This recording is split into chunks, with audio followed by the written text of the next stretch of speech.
महाप्रज्ञ गुरवे नमः।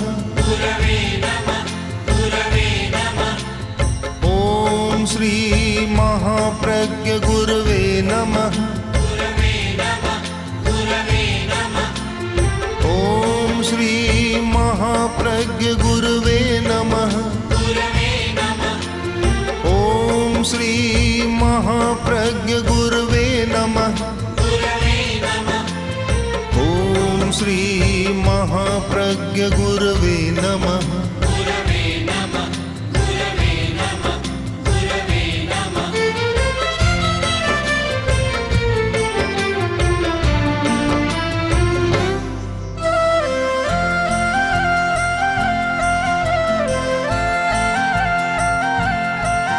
जय महाप्रज्ञ का जाप करो। जय महाप्रज्ञ का जाप करो। जय महाप्रज्ञ का जाप करो। भव भव का अघ संताप हरो। भव भव का अघ संताप हरो। जय महाप्रज्ञ का जाप करो। जय महाप्रज्ञ का जाप करो।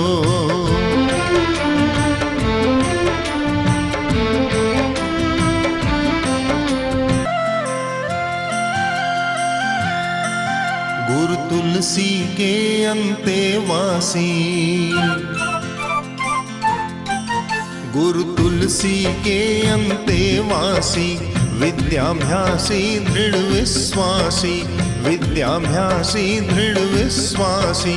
उस परम शिष्य का जाप करो। उस परम शिष्य का जाप करो। जय महाप्रज्ञ का जाप करो। जय महाप्रज्ञ का जाप करो। भव भव का अघ संताप हरो। भव भव का अघ संताप हरो। जय महाप्रज्ञ का जाप करो। जय महाप्रज्ञ का जाप करो।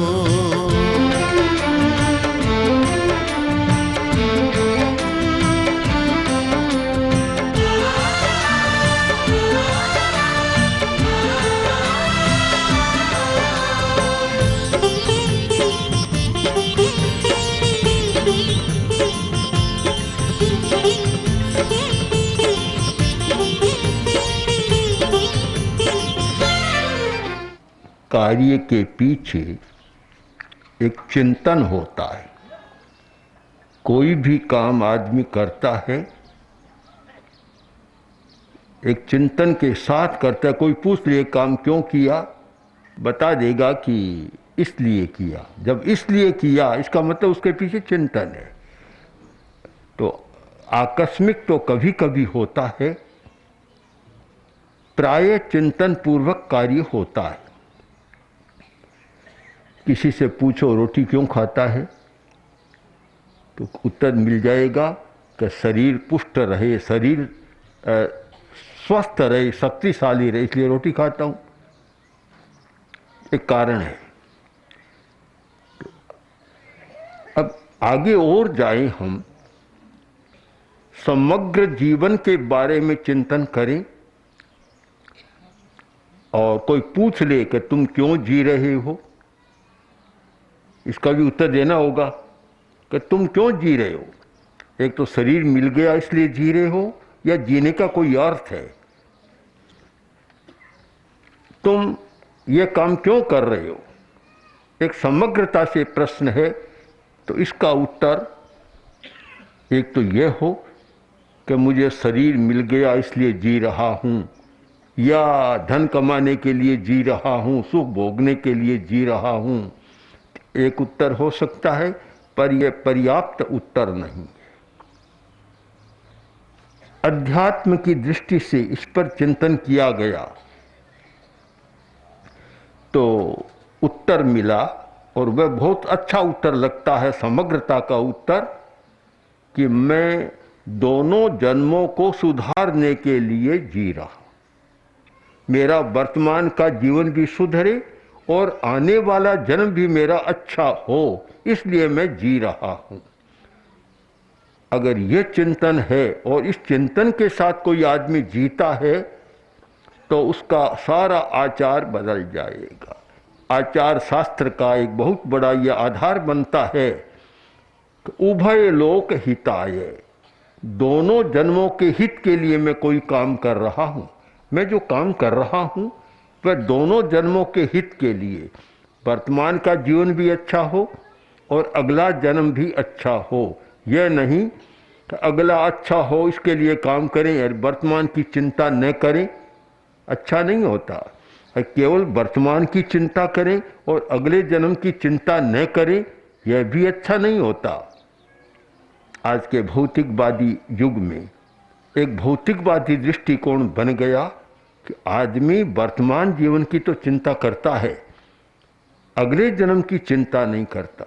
ऐसा लगता है कि अपने आप को धार्मिक भी मानते हैं, आस्तिक भी मानते हैं, पर आस्तिकता हृदय में नहीं उतरी, कोरा ऊपर ऊपर रह गया, धर्म जीवन में नहीं उतरा। और यह धर्म की कसौटी है, जो व्यक्ति कोई भी काम करे पहले सोचे कि इसका परिणाम क्या होगा, वर्तमान जीवन में क्या होगा और अगले जीवन में क्या होगा। कहीं ऐसा तो न हो कि मेरा अगला जन्म और बिगड़ जाए। बकरा बार बार दुकान पर आ रहा था, बहुत हृष्ट-पुष्ट बकरा था और बार बार दुकान पर आ रहा था। अब जो दुकान का मालिक था, युवक था, उसने कई बार उसको हटाया, कर्मचारी ने हटाया, आखिर मानता ही नहीं है, बार बार बकरा फिर आ जाता है। तब वह जो दुकान का मालिक था, हाथ में एक बड़ा सारा लठ लिया और ऐसा पीटना शुरू किया कि पीटते पीटते उसको दूर ले गया। एक कोई तत्वज्ञानी, कोई सन्यासी या तपस्वी खड़ा था, उसने देखा, हंसने लग गया, हंस रहा है। आप बकरे को दूर कर आया, ऐसा कर दिया अधमरा सा कि वापस आ ही नहीं जाए। आकर पूछा, भैया तुम हंस क्यों रहे हो? नहीं, बोला ऐसे ही दुनिया है, दुनिया की घटना देखता हूँ, हंसी आ गई। ये क्यों हंस रहे हो? कि मत पूछो, पूछना अच्छा नहीं है। कि नहीं, अब तो जरूर पूछूंगा, कारण बताओ क्यों हंस रहे हो? अरे नहीं पूछो तो अच्छा है, ऐसे ही रहने दो। कि कुछ बातें ऐसी होती है कि शींदड़ी का छे मत लो, कहावत है ना राजस्थान में, शींदड़ी का छे मत लो, रस्सी का छे मत लो। रस्सी को खींचा, खींचा क्या है, खींचते खींचते निकला तो मरा हुआ कुत्ता निकला। आखिर करोगे क्या पूछकर? रहने दो। कि नहीं, बताना तो पड़ेगा, बताना पड़ेगा। चलो सुन लो। मुझे हंसी इसलिए आई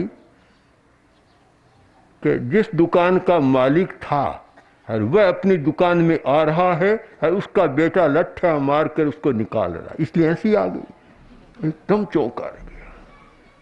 ये कैसे, ये कैसे? क्या ये बकरा तेरा पिता है और इसने दुकानदारी की, नैतिकता नहीं बरती, ईमानदारी नहीं रखी, झूठा तोलमाप किया। झूठा तोलमाप करने का एक परिणाम है अगले जन्म में पशु योनि में पैदा होना। यह थानंग सूत्र में बतलाया गया है कि पशु योनि में जाने के 4 कारण हैं, उनमें एक कारण है झूठा तोलमाप। जो व्यक्ति झूठा तोलमाप करता है, मरने के बाद हो सकता है वह पशु योनि में पैदा हो जाए। तो तेरा पिता ये झूठा तोलमाप करता था, मर करके बकरा बन गया।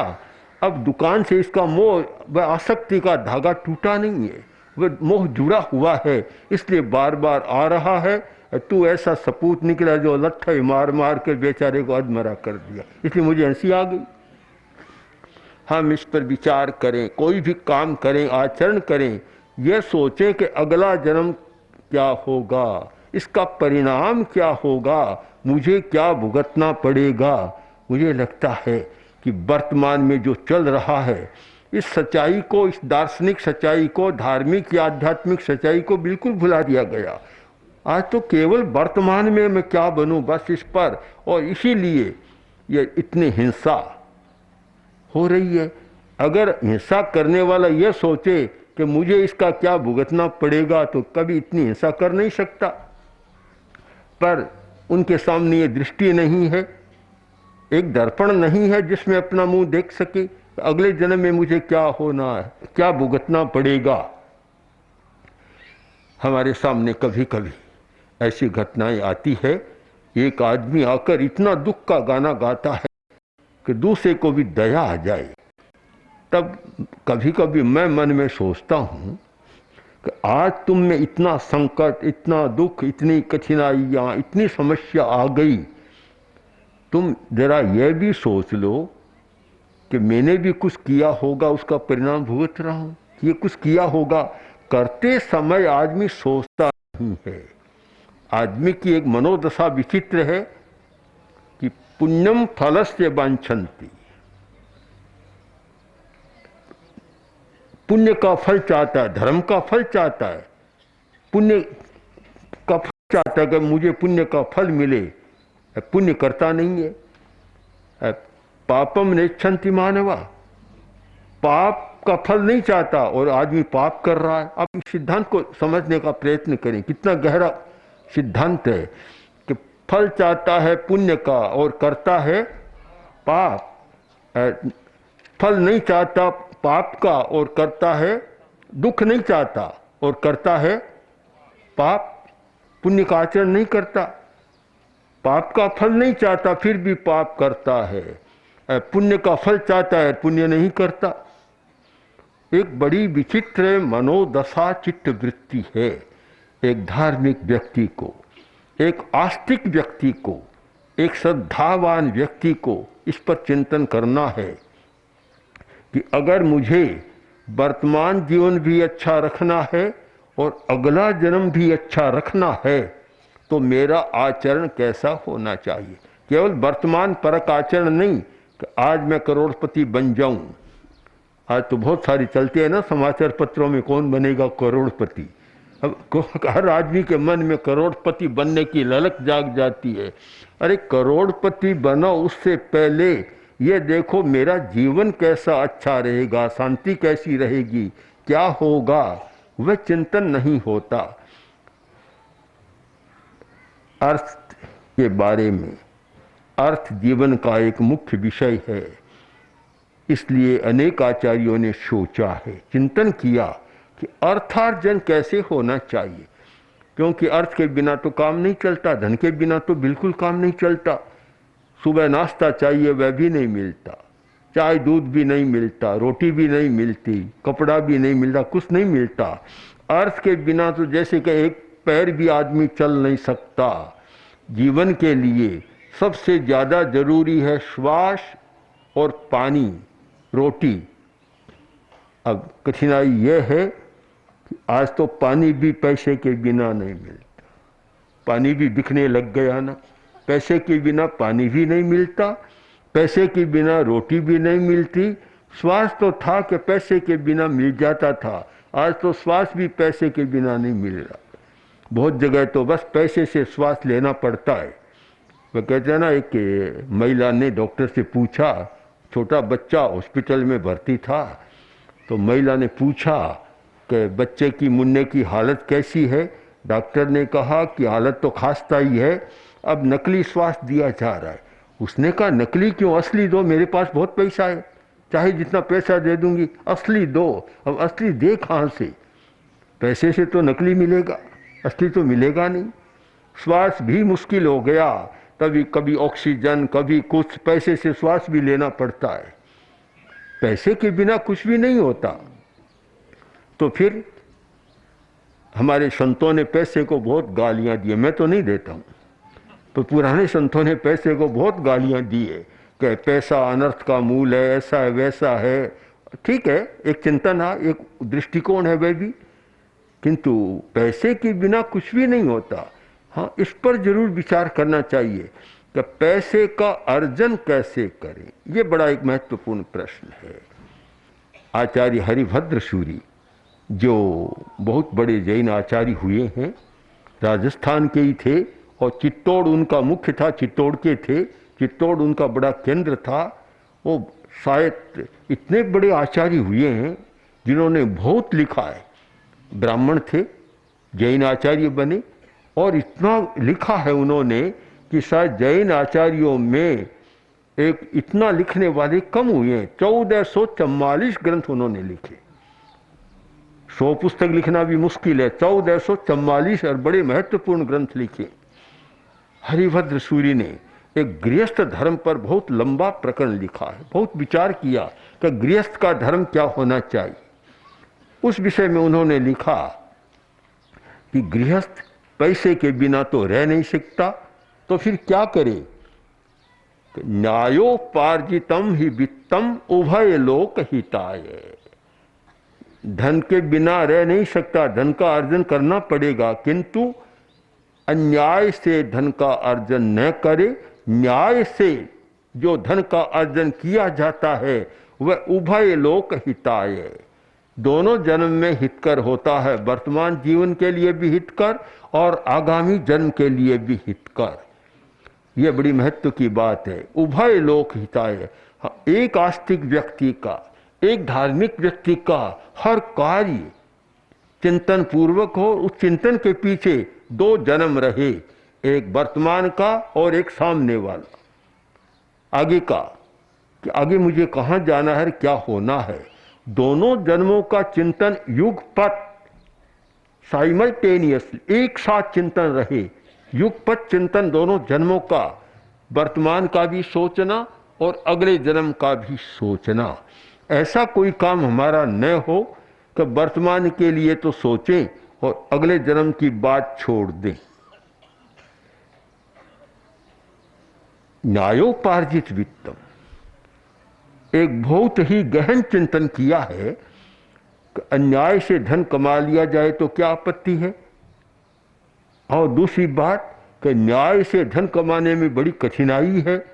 आदमी आज प्रामाणिकता, नैतिकता, ईमानदारी से धन कमाए और यह सोचे मैं तो रिश्वत नहीं दूंगा, मैं और कुछ नहीं करूंगा, ये बिल्कुल न्याय के साथ चलूंगा, तो लोग कहते हैं कि दुकान भी बंद करनी पड़ जाती है, क्योंकि इतने आते हैं लेने वाले, कठिनाई तो है। हमारा भी अनुभव है।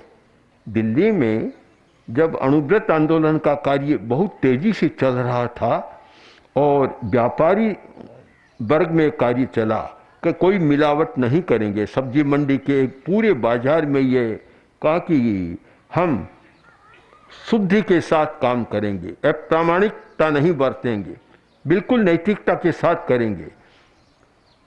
संकल्प ले लिया।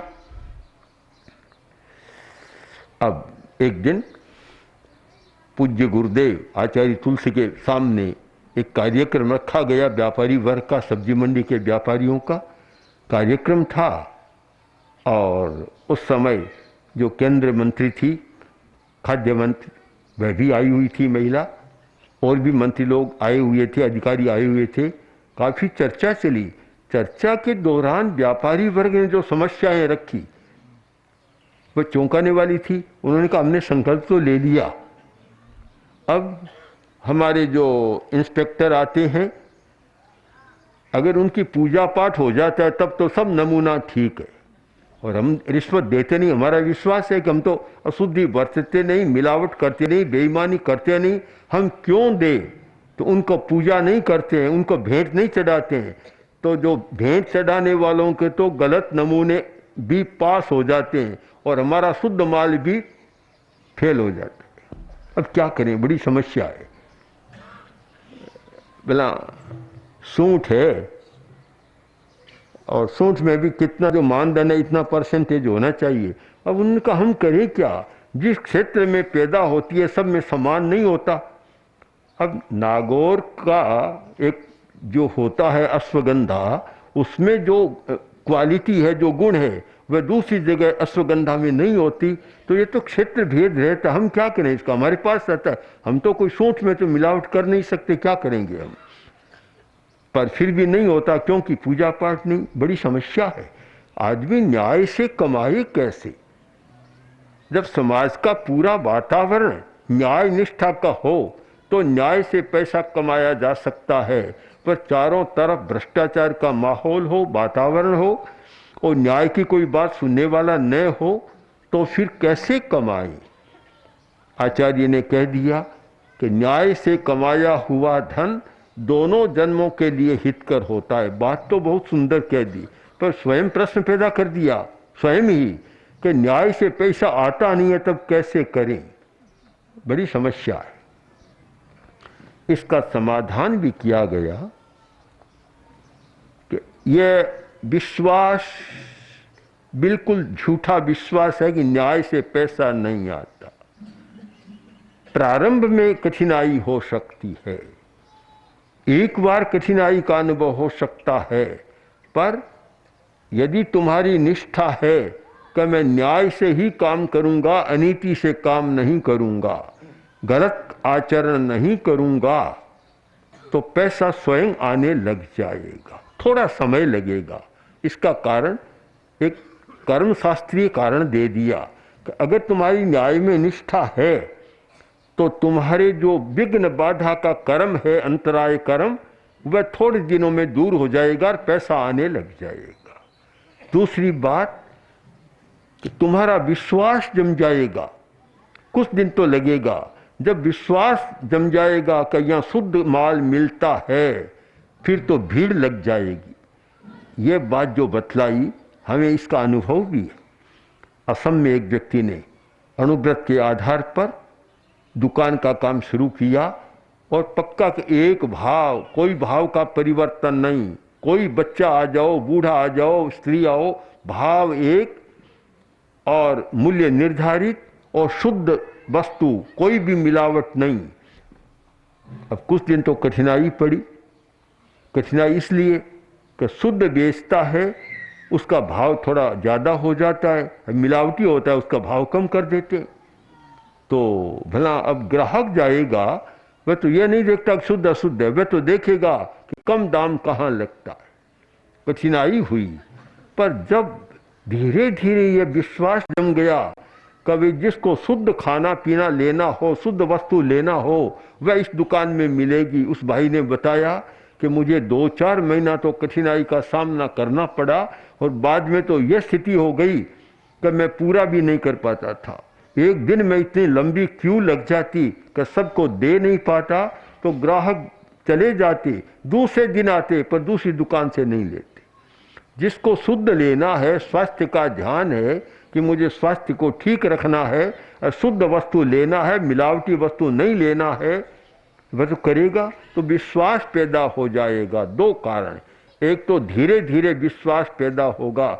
विश्वास एक दिन में पैदा नहीं होता।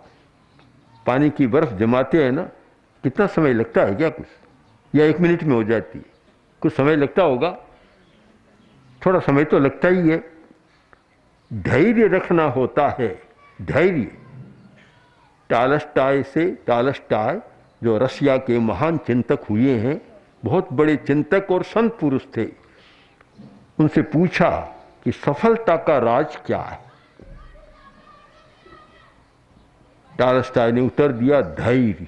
धैर्य, धैर्य रखो, धीरज रखो, ये सफलता का सूत्र है। युवक बोला, धैर्य कब तक रखें? हमने बहुत धैर्य रख लिया, कब तक रखें?